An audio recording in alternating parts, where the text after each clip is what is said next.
Thank you all for being here. I'm really excited to open up our Environment Working Group meeting to the broader MD4SG community. We have a huge treat today in having Professor Bistra Dilkina join, and I am just so happy that she's here because I had the pleasure of being advised by her for a year when I was at USC in LA. And she just has really, really phenomenal, inspiring work and a real passion for sharing it. So from here, I'm going to let Tim Randolph take it off. Tim is our topic lead for this session, which is on land use. And for those who don't know, Tim is a PhD student studying theoretical computer science at Columbia. He's interested in the ways that algorithmic approaches can lead to more efficient land use, curb deforestation, and keep ecosystems intact. So on to you, Tim. And Tim will be monitoring the discussion and everything. So. Thank you. Thanks, Lily. I'm kind of a bad topic lead because I had to miss our last session where we had our first discussion of this stuff. Lily gave a better introduction of Professor Dilkina than I can because I don't know her personally, but I can give you a couple of facts. She is the Gavilan Assistant Professor of Computer Science at USC. She is an Associate Director of the Center for AI and Society. She is a leader in the field of computational sustainability, and she's organized workshops, tutorials, and conference paper tracks on that subject. Her work spans discrete optimization, network design, and stochastic optimization and machine learning, and it finds application in wildlife conservation and land use, which is the main topic she's going to be speaking about today. We are very lucky to have her here, so I hope you'll join me in thanking Bistra for talking to us today. Thank you.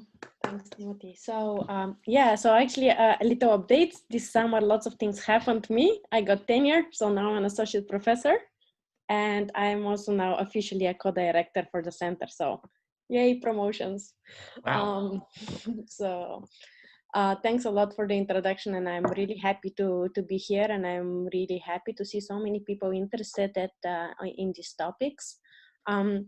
So I know we don't have a lot of time, and so one thing I guess I kind of did is I have almost like 2 parts of my presentation, and I was planning to focus more on the network design for conservation planning, but if there's a lot of interest for the land cover mapping, I can switch things around. So now is your time to reconfigure my talk.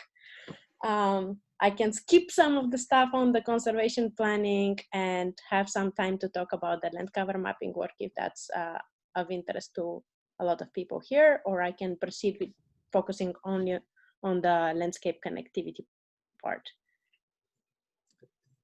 I really enjoy the landscape connectivity. I know some of us have read or looked at that paper, but we can, I'm sure people would love to hear both. So let's see how I do with time, and maybe I will basically skip some of the extra things on connectivity and do a little bit on the land cover as well. Okay, well, let me share my screen.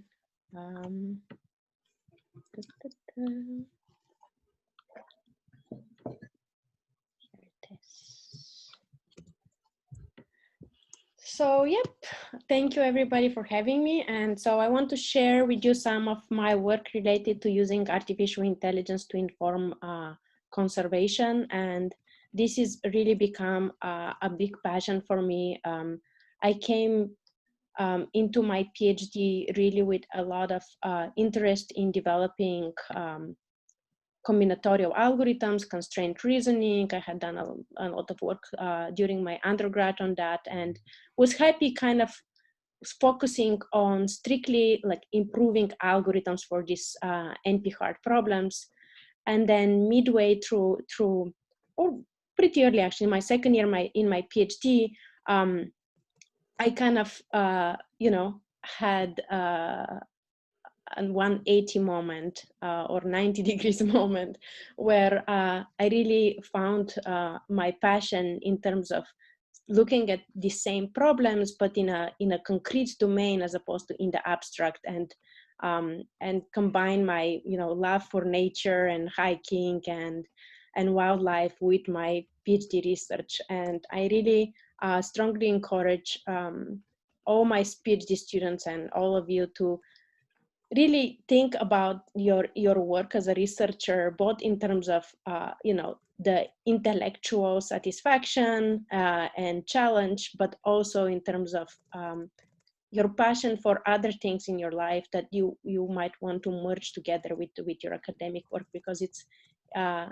really works very well and provides a synergy that will give you more inspiration and more motivation as you go along. So as you all know, sustainable development is one of the key challenges of the 21st century. And I also want to always highlight the fact that the term sustainable development was actually coined in 1987 in a UN report called Our Common Future, called also the Brundtland Report.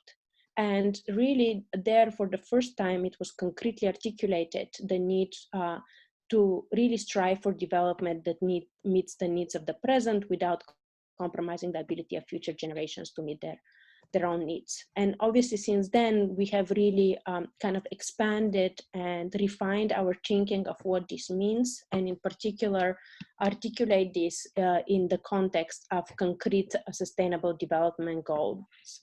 And that's been really important because it gives a framework and a tangible way of thinking about how to make progress towards this more nebulous goal of sustainable development.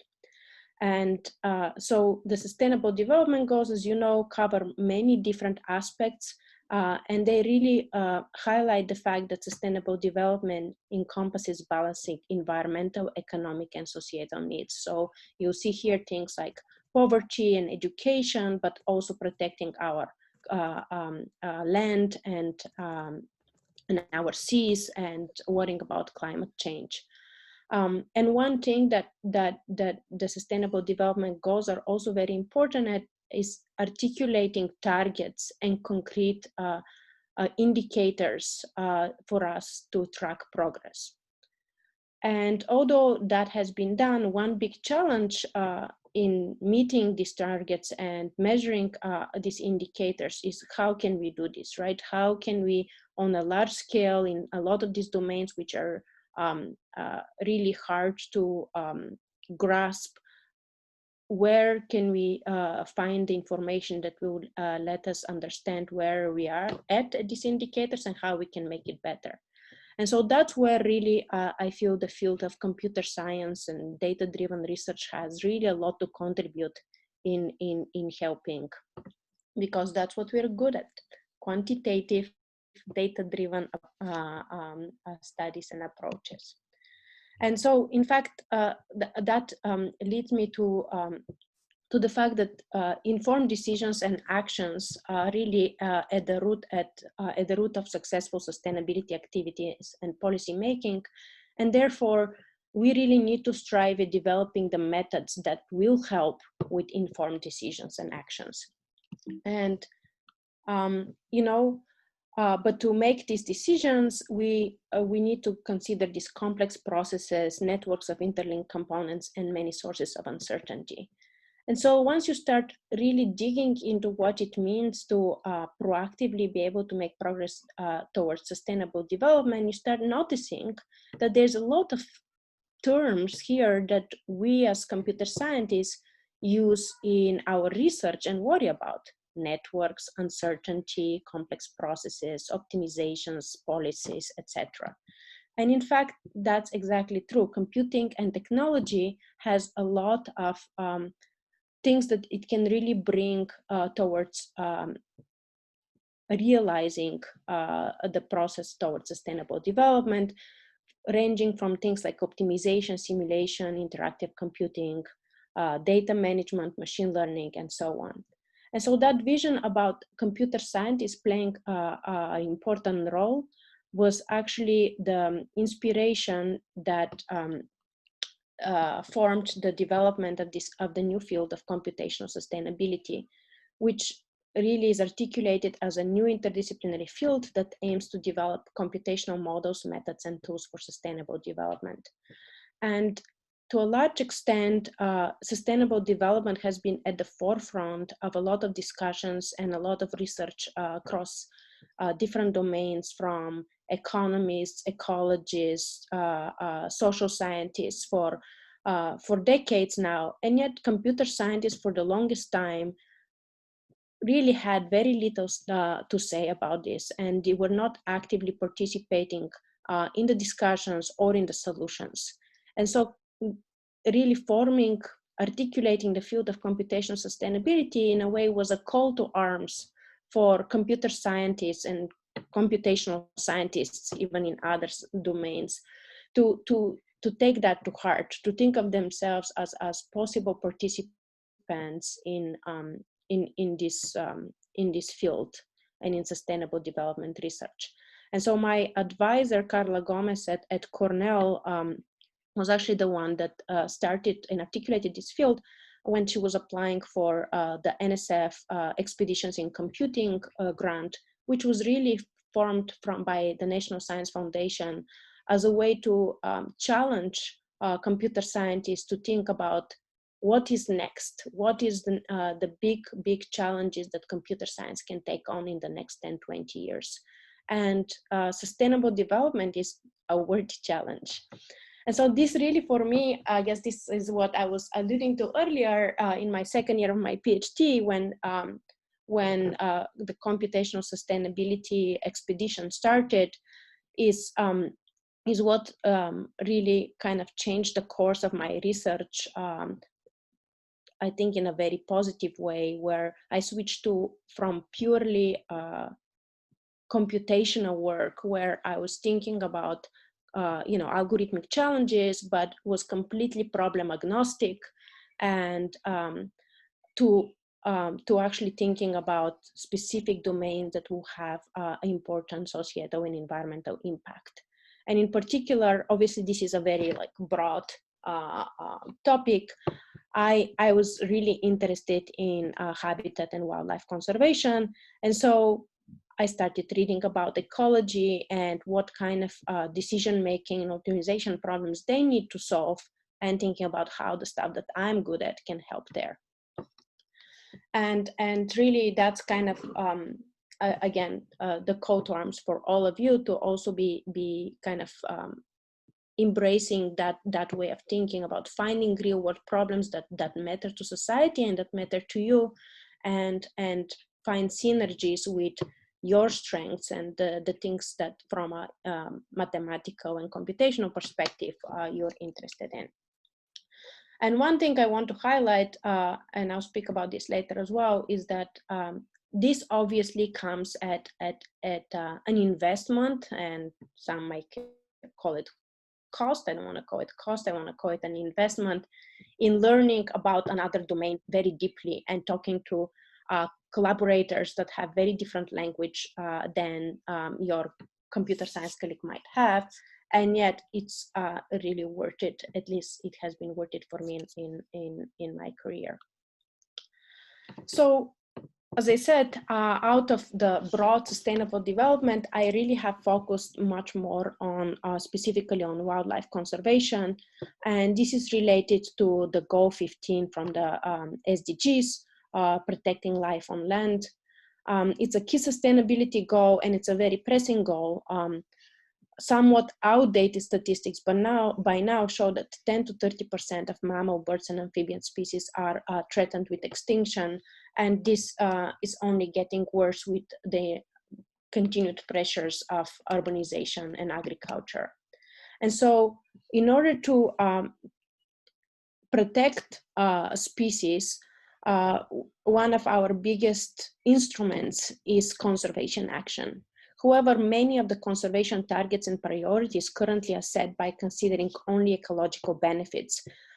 They're really coming from the recommendations and analysis done by ecologists and conservation scientists, which really understand the species very well.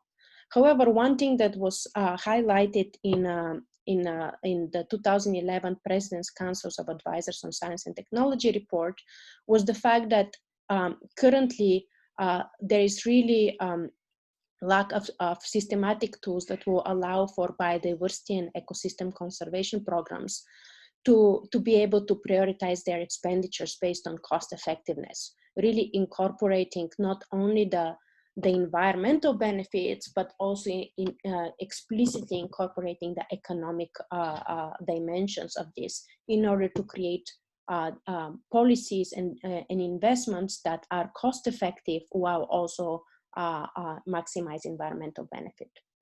And the problem, this is an important problem to think about, is because obviously we have limited economic resources to invest in conservation. It's severely underfunded, in fact, and so they really should be used in the most effective way possible. So that really leads to the setting of budget-constrained conservation planning. And so ideally, we want to have the tools that will allow us to optimally use the limited budgets that we have. And why is this not done in practice already? Well, the problem is that doing this budget-constrained conservation planning actually translates to computational challenges that involve discrete optimization and network design. And as most likely most of you know, these are very hard problems and really complex algorithms to solve them. And so they're really not trivial things for people that are strictly in the conservation space to address on their own. And that's exactly why there's a need for computer scientists to get involved and understand these problems and think deeply about appropriate and scalable solutions. So in particular in conservation planning, connectivity is one recently emerging priority. For the longest time, conservation plans have been made from the point of view of establishing national parks and reserves and so on. And one thing that ecologists quickly realize is that this approach of creating these islands of protected habitat in the middle of, the sea of urban and human pressures is not going to work in the long term. Habitat loss is increasing and fragmentation is increasing in the non-conserved land due to, increased urbanization, deforestation, and agriculture. And you can see some of the statistics that I have put that are pretty scary in terms of the speed at which these things are happening. And so although we have established reserves, soon they really literally be just islands in a sea of developed land, which a species cannot use. And this is not going to work in terms of long-term persistence for biodiversity, because maintaining landscape connectivity is actually critical in order to provide genetic diversity, exchange between the different subpopulations that might live in these conserved islands, and also critical in terms of providing resilience as climate changes or as there are natural disasters where animals might need to move from one area to another. If everything in between is completely developed, they obviously will not be able to do that. I'm seeing, wait a second, something in the chat. Do I need to respond to anything? Oh, no, okay. All right. So how do we, so then the question arises of how do we decide how to conserve land specifically with connectivity in mind, as opposed to strictly reserve design. So one way that ecologists think about connectivity is actually thinking of the landscape as a set of pixels on the map, and each pixel has an associated movement cost. And this movement cost is species specific, and it depends on the characteristics of the species and on the grid cell itself. So things like land cover, slope, elevation, the distance to roads, the distance to urbanized areas are all things that might make some species less likely to travel through pixels with these characteristics versus another species. Right? So movement cost basically captures how difficult it is for a species of this family to actually cross a pixel with this particular landscape characteristics. And then with this kind of pixel-wise definition, then the connectivity between two locations on the map are measured as the length of the resistance-weighted shortest path, right? So the assumption is that the species is likely to use the pixels with the least resistance in order to get from A to B, right? So the connectivity between two locations is good if the shortest path in terms of its resistance is short, and the connectivity is bad if the shortest path is long, right? So even the best path is still has high movement costs for the species. We have a question in the chat that I missed a second ago. And the question is about how does biodiversity change across the land, and how much of the areas converted to cropland have high levels of biodiversity? Like, I think the question might be something like, are there areas converted to cropland that have higher levels of biodiversity than others, or is it uniform? It definitely is not uniform. I don't know specific statistics, but obviously already biodiversity is definitely not uniform, right? So we have areas with higher biodiversity just across the world versus others, and so any kind of development there would have a higher cost in terms of biodiversity loss. So no, it's not uniform.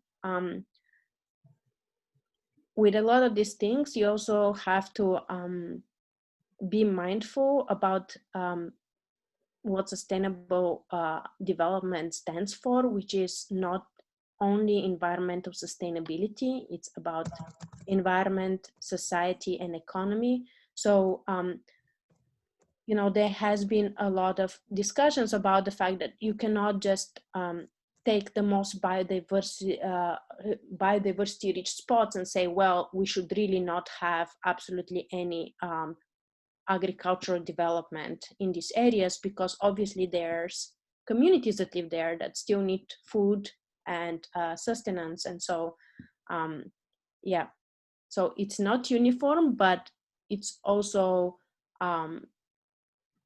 you know, a sensitive issue and like a nuanced issue to say where should one be developing versus another, right? So you have to take both perspectives, the environmental impact, but also the societal impact when you're thinking about policies for land use development.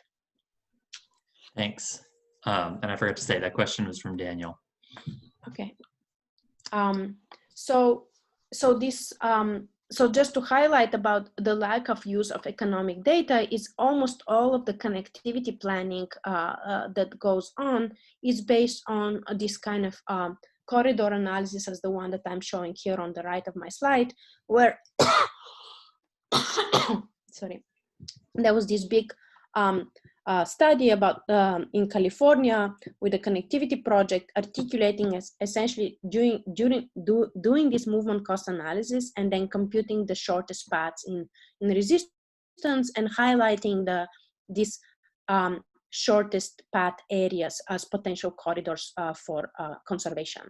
The problem with just using this as input in decision making is that it doesn't take into account costs at all. So there could be corridors that are maybe 15% longer than the shortest path and are not highlighted on this map, and yet are actually economically much more viable. They might be much cheaper. So ideally what we want is we want to identify corridors both with respect to their environmental benefit in terms of connectivity, as well as their actual feasibility in economic cost.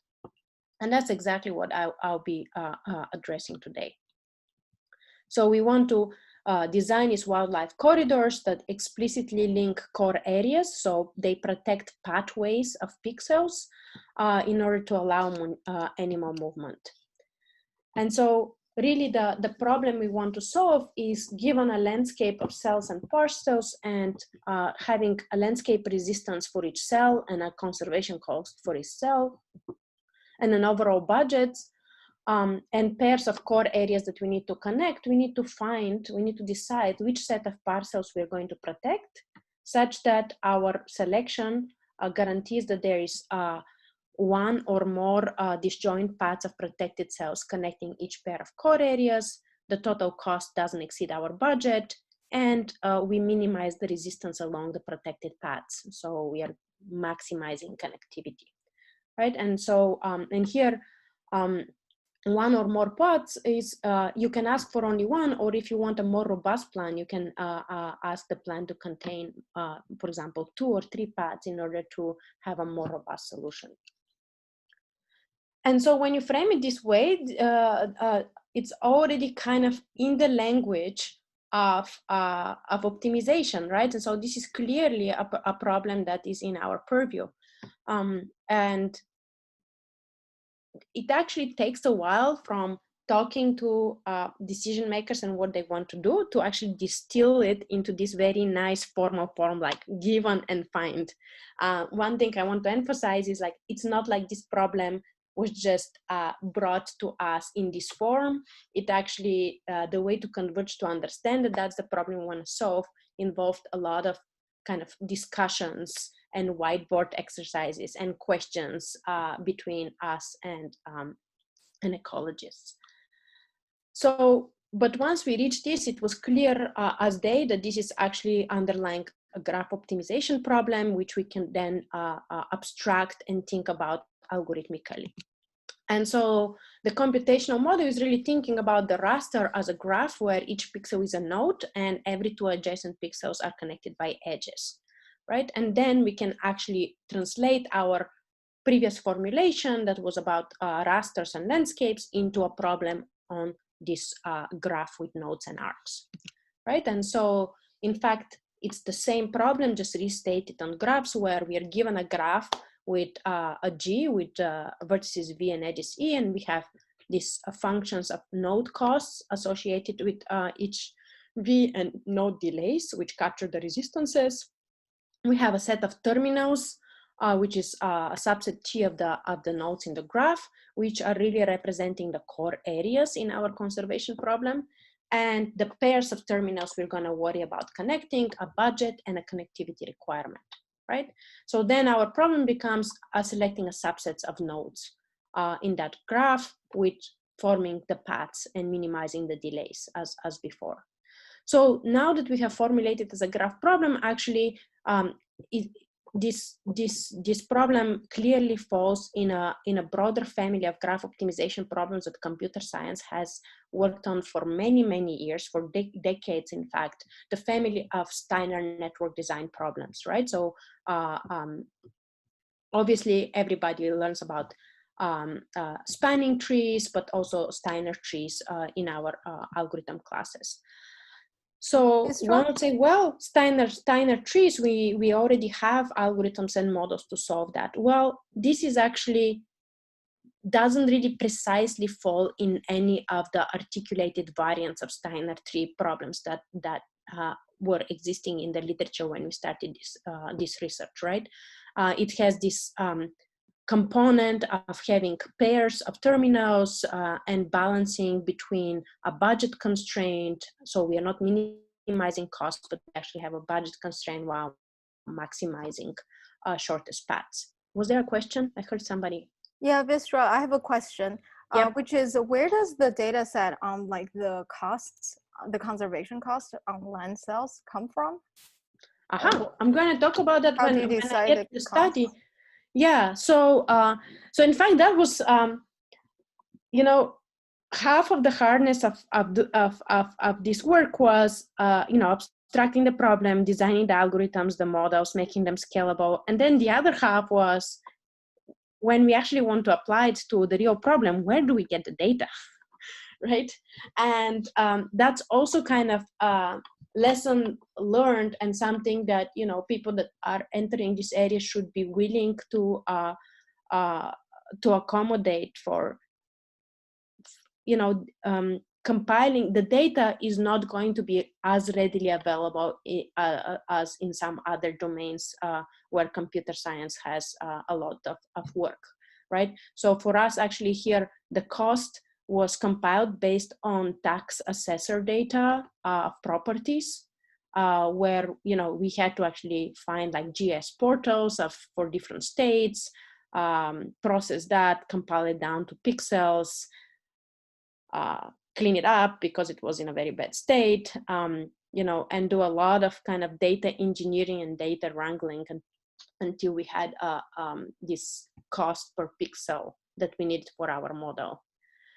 And and there was nobody that was going to do that for us. So that's sorry, just a follow up. That's really cool that you're using the real estate, like I guess housing prices as a way to decide the cost. But would you also consider things like agricultural profit if if the conservation areas cross some agricultural land? That's a very good point. Yeah, we did not. I mean, we kind of actually in our work we use tax assessor data, which is already a very noisy surrogate because obviously the tax assessor data doesn't necessarily linearly correlate with the price of the property, right? But that's the data that was publicly available. But you're right in if you have an ability to characterize that, you would want to include economic analysis of like forfeited opportunities, right? So not only the cost of the land, but maybe like the actual cost of profits, etc. Yeah. So, and one can do that working very closely with agencies in the area in which you're planning the conservation. But I would say that this is feasible only on a smaller scale, because doing this kind of analysis on a larger landscape scale becomes more and more difficult as, just getting all the parameters and all the inputs that you might need. In fact, for many areas, even this tax assessor data that we used here, which I will show you later, for Montana was available, for many states, it's not publicly available. And it's not readily available in a database format. So it becomes even harder. You don't even have like a surrogate, albeit noisy one, for economic costs. And so we did actually try to extend this work to some other areas, and there we even had to like build like a little economic model of extrapolating between some areas for which we had cost data to the areas that were not available in the for that area. So generally, data availability is something that is a big challenge for a lot of these initiatives. Can I jump in with a quick follow-up question? Yeah. Just to make this more concrete, what's the resolution of these pixels? Like at what scale were you doing this analysis? And then is the conservation instrument that you imagined for this always just fee simple land acquisition, or were you able to kind of model different instruments that might be used to accomplish those conservation goals? So in our use case study, we did only one, just conserved or not conserved, but the model is general, so that it can actually incorporate multiple costs. So it's a trivial extension once you have the mathematical program to actually have multiple node costs, which result in multiple resistance levels, right? So in fact, that's something that we did in follow-up work, which was not specifically conserving whole corridors, but just restoring part of the landscape strategically, right? And so, so definitely one can think about like explicitly conserving or just restoring or like restricting somehow use rights. And all of these things are, again, totally can be incorporated into the model as is, like without extension of needed mathematical extension of the framework. The biggest challenge is finding a partner that has that data and the ability to articulate those costs and environmental benefits. Well, I think a lot of that would then be, like you've said before, kind of building out models, conservation models or economic models. Right. And that relates back to the first question about resolution. So if you're modeling this at a very fine scale, right. The way you would approach it would be different. If it's kilometer scale or something like that, it would be so just to help make this concrete, what was the resolution of these? So again, for the Montana use case study, it was 1 square kilometer. Yeah.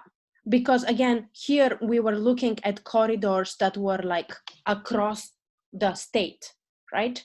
So many corridor studies are in fact, especially when they concern smaller species that whose range, dispersal range is not large, they would be actually more on a, little area, right? Like a valley or like, some, and in that case, then you would do like 500 meter scale or 100 meter scale, right?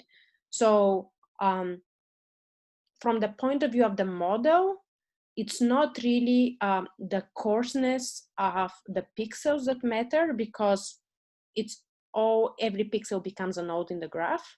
It becomes really the size of the graph. So if you want to increase your resolution, that means you're going to have many more nodes in your graph representation, which means a much bigger optimization problem, right? So I might have, a study area which is 500 square kilometers, right? And so it's a very large area, and I might decide that within that 1 by 1 kilometer is good enough in terms of getting an idea of where the corridor should go. But if I decide, no, actually 1 kilometer is too coarse, I want like a small one, 200 meter pixels, then to still cover the same study area of 500 square kilometers, you would have now an explosion of the number of pixels, which means in the number of nodes in your graph, right? So even if you go from 1 kilometer to 500 meters, it's already 4 times more pixels, right? And so I was about to get to the fact that these problems are NP-hard problems, which means in the worst case, the optimum algorithms that we're going to be using will have exponential time, exponential in the number of decision variables, which in our case is in the number of pixels that you have on the graph, right? So it becomes more a challenge of what kind of problems can we solve, computationally, right? Now, if you have a conservation initiative which is very local on a small scale, right? It doesn't make sense to be deciding on a 1 square kilometer, right? It will be way too coarse. Then you can afford easily to have a finer scale, right? Basically, the limiting factor are two: how large in terms of the graph that our algorithms can take, and do you have the data to parameterize your estimates of resistance and cost on a finer scale? Because also, if you don't have the data to have finer scale estimates, that's also a problem, right? Then you just have, okay, you might chop it up into smaller pixels, but these pixels will still have the same values for within whatever the coarse estimate that you might be able to get from data, right? So the two things are very important, right? Often we don't have the data for fine scale resolution, and the other part is if the area is too large, then the graphs might become too large. Very good questions. So this minimum node, this minimum delay generalized Steiner tree problem, we basically formulate a mixed integer linear programming model for it, which the fact that we're able to encode it as a MIP, mixed integer program, allows us to tap into the very sophisticated and scalable algorithms and solvers for this family of NP-hard problems. So here we're going to have one decision variable for each pixel, whether you buy it or not. We have our budget constraint. The cost of the bought pixels cannot exceed our budget. And then the more tricky part is how do we encode the fact that we want these pixels to form paths. And so the way that we do this is by actually thinking about flows in the graph, right? So think about like a mean cost flow. So we're going to have continuous variables for every edge in the graph that will basically encode whether we are using that edge for our path that will ensure connectivity between S and T, or we are not using it, right? So it will be a continuous variable for every edge and for every pair that we want to connect, right? So then at the end, after I solve this, I'm going to look at these continuous variables and basically be able to read out of them what is the pathway of edges that guarantees that that I have in fact conserved the corridor. So as we always with flows, the way that we model them is we make sure that we have flow conservation. If flow comes into a node, it has to come out except for the source and the sink.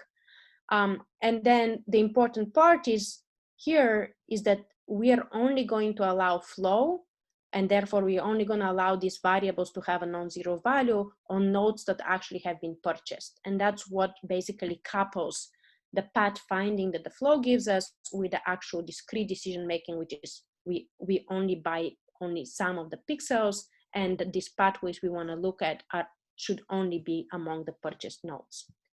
Okay, and so with these variables, then we can say, okay, if we're able to these constraints will only be satisfied if in fact there is a pathway between S and T of only purchased pixels. Which is exactly what we want to enforce as our constraint. Our plan buys corridors. Now that we have these corridors, our objective is basically to minimize the delay or resistance on the pathways that we've actually bought. So the way we know that is by these variables F for the flow, which encode our paths. And since our resistances are on nodes, we translate those to edges by just associating with every edge a delay, which is the average between its endpoints. And that works out just right. Okay, so with this encoding, we have a system of linear constraints and linear objective over binary and continuous variables, which is basically a mixed integer linear programming. And therefore, we can tap into, as I said, solvers for this family of problems. We have also, with anticipation that people might want to solve really, really large problems of this type for fine resolution planning, we also design a large neighborhood local search, which is much more scalable, but unfortunately doesn't have any guarantees in terms of approximation ratios or optimality. So we applied this. So again, one thing I want to highlight here about the process of doing research in this area, it's a long-term investment. And so we started talking about these problems to our collaborators, I think in 2010. We formulated the problem and started thinking about it and published papers on the methodology, on the CS methodology in like 2010 to 2013. And then it took a long time to actually really apply this properly with the correctly like vetted species and economic data into a paper that was published in Conservation Biology on the actual application of the model. And I feel it's very, very important to stress that I have really been trying to follow in my career is not to just, you know, figure out what the interesting problems are, come up with the solutions and publish a CS paper and be done with it, which would be a much shorter, still long time span of investment compared to a lot of other papers in CS where you might come up with an idea and in three months you have a submission to NeurIPS. But you know, even with this, you could stop after publishing our AAAI paper in 2013. But I think it's really important to invest the time to then say, how do I communicate this to the community that it's supposed to serve? In my case, the conservation science and ecology, right? And so writing a paper for that community involves, you know, collaborating closely with experts in other domains and presenting your work and your models in a way that they understand and they can relate to. And so just presenting a computational model and talking about how fast it is or what all the constraints are is not good enough. You actually have to have a use case where you articulate in context what it means to use that method, right? What does it give you? What can they learn about it that they can use then in the field? And so again, this took a few more years before we got to that point. So we applied this model to, as I said, to conservation corridor planning into Northern Rockies in Montana, and we looked at conservation plans for grizzly bears and wolverines, which are two species that are native to that area that are not yet in the endangered species or threatened species list, but are almost there and are very likely to become officially threatened species in the near future. So already there's a big push of trying to establish conservation plans for them. So with our collaborators, we basically estimated these models of resistance for the grizzlies and the wolverines. And so you can see that what I was talking about earlier, each species has its own sensitivity to the length characteristics. The grizzly bears is a generalist, is a big animal which can, cover large distances and generally doesn't care about a lot of things because it's strong, but it likes to avoid urban areas, right? So the biggest resistance for the grizzlies is the urban areas. The wolverine, which is this pretty vicious little animal, really likes snow-packed covered areas like steep slopes, etc. So its low resistance areas are basically only the high mountain regions, and everything else is pretty bad in terms of movement. Bistra, a second ago we had a question from Alexander about the mixed integer program, and he asks, are there any specialized branching rules or facet defining cuts known? Yes, there are. In fact, there's been quite a bit of follow-up work after we published this new problem, essentially, with this straightforward MIP model from the OR community, where there has been several follow-up papers on specific facet defining cuts that people have derived for this to speed things up. Yeah, and I was going to quickly at the end tell you a little bit about my own work in this space on the branch and bound side, where in solving these problems, what really would became obvious, which is actually something that is like prevalent across, is that in the real world we need to solve very large MIP problems, right? And so often even the state-of-the-art solvers don't scale. In fact, the results that I'll be showing you here involved us solving these MIP models for like 12 hours, some of them for some budget levels, even 24 hours. So they're really, really difficult problems. And luckily we had a big cluster on which we could run this, but generally we need, it really is clear that we need to also improve the backend technology, which in this case is this discrete optimization algorithms.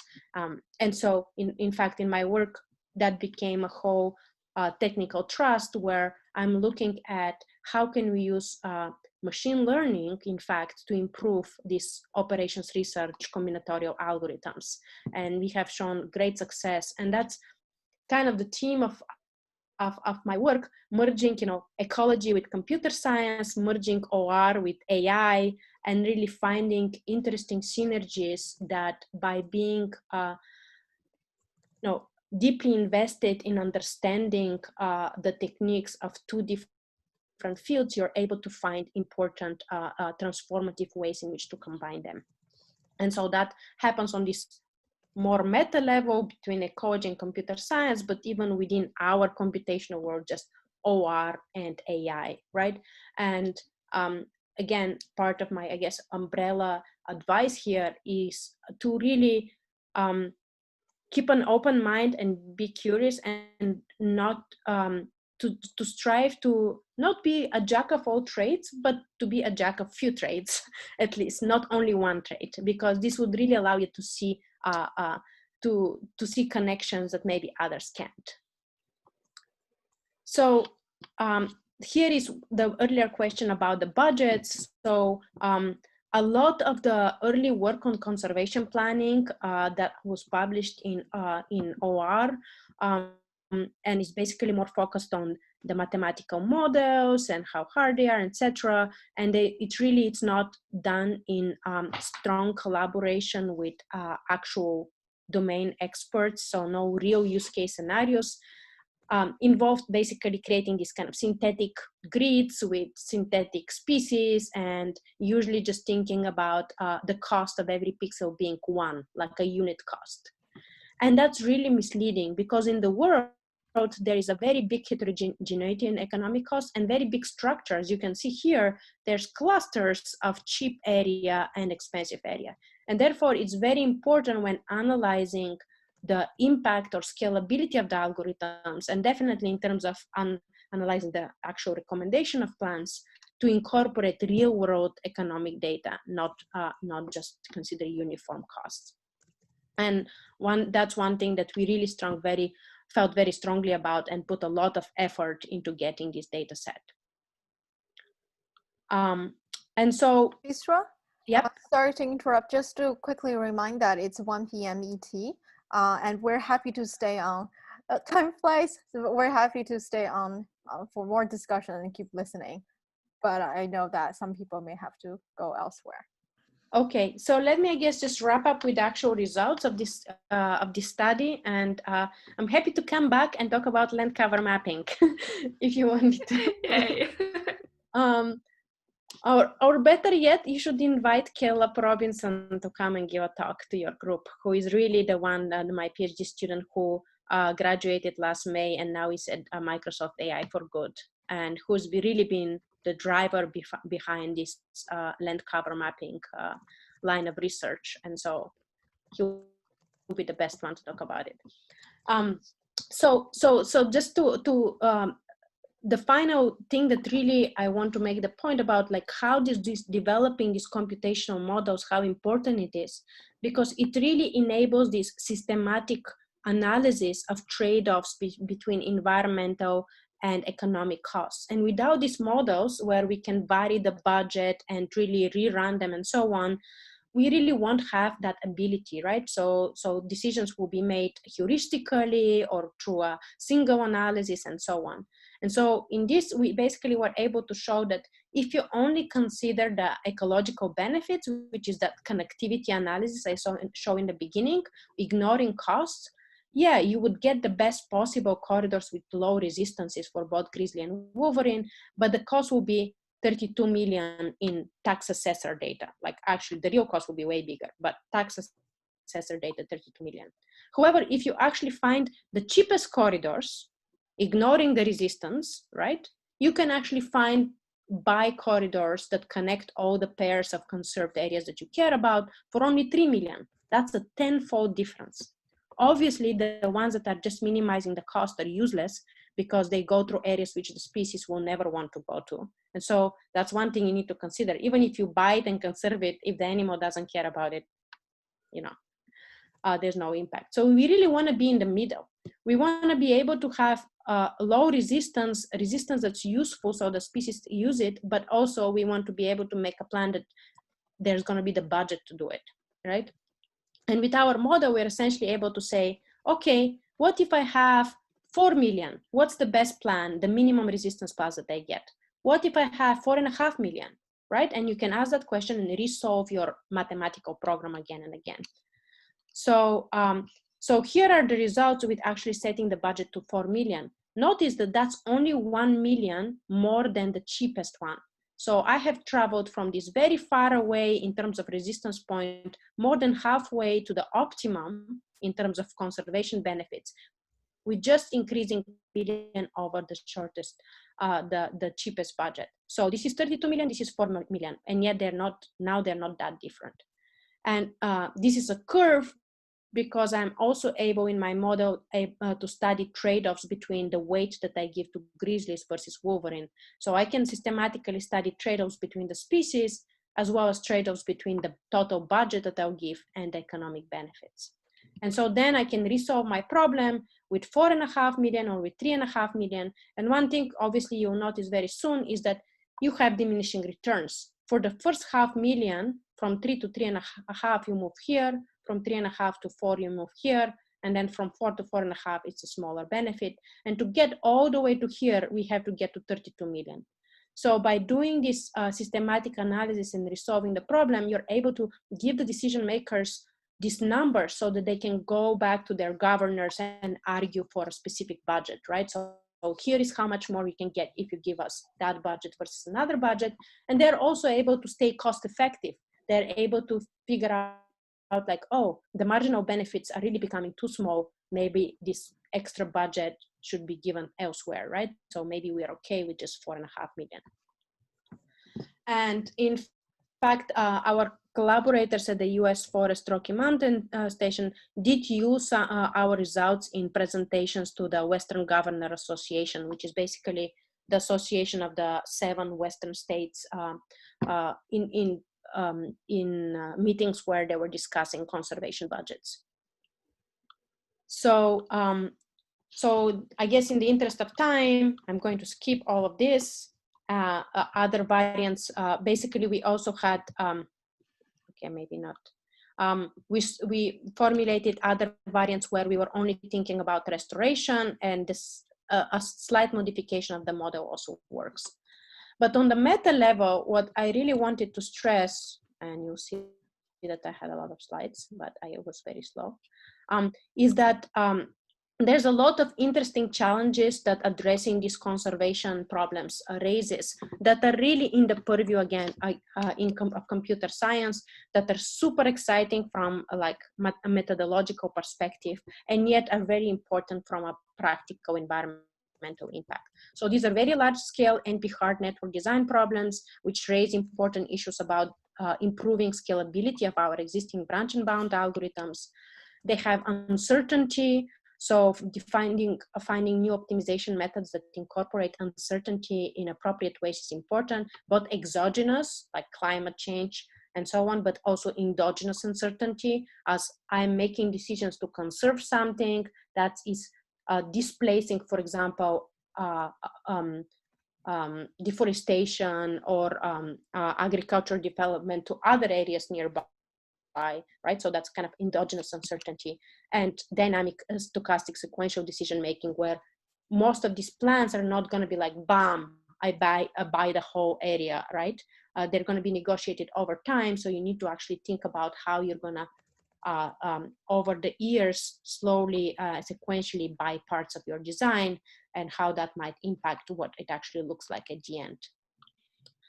And so so this working in these areas has also generated very exciting AI research agenda for me on the areas of learning, leveraging learning to improve combinatorial algorithms, and also in this new area of decision-focused learning, where we're thinking about machine learning models which predict things that then we're going to use in our decision making, right? So you might have a machine learning model that is only focused on recommendation or understanding a particular process.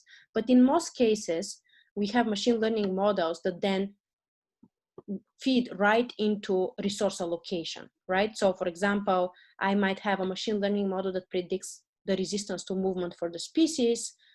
And then I'm going to use these predictions of resistance to movement to do my conservation plan. So if I know that that's really what I'm doing, then I should actually fit my ML model, not for just pure ML accuracy, but in terms of the impact on the decisions that I'll be making with these parameter estimates, right? And so this is really the idea of decision-focused learning. Can we incorporate the non-combinatorial downstream task straight into the ML loop? And we have done this already successfully for certain families of optimization problems. Pretty broadly, even all the way to being able to incorporate MIP as a layer in deep neural networks. And so in conclusion, just want to highlight the fact that this research in these areas is really a two-way street, where you know, as computer scientists, we are contributing important tools that help domain experts solve pressing real-world problems. But in the process of helping them solve these problems, in my experience, always has been that there is new research to be done in computer science, right? The problems have additional complex site constraints that other people have not considered, different objectives, different characteristics and so they actually inspire us to pose new computational challenges. And by abstracting some of these problems, we actually have realized that they in fact arise in many other domains than conservation. So then the models and the algorithms we develop are not only for this problem type, and this problem type is only in conservation. Usually this problem type then arises in designing chip design, or cellular network design, etc. So it's really encouraging to understand that this two-way street is a way to work in an area that you care about and yet also be a very successful computer scientist. So I think I'm going to end here with a thank you, and just want to quickly plug in the fact that if you're not familiar with our work at USC, the Center for Artificial Intelligence in Society, where I'm a co-director, is really about trying to combine AI and optimization research expertise with very close collaborative work with community partners and social scientists in order to improve our ability to optimize limited intervention resources for social impact. And we have a lot of other interesting areas beyond conservation, like fairness, suicide prevention, disaster planning, homelessness, and substance abuse. And happy to talk offline to people interested in these areas as well. Thank you. Man, thank you so much. So I'm sorry that we went over time. I guess we started a little bit later, but I'm happy to take a few questions if people. And maybe I'll stop recording now just so we can just keep it a little more intimate.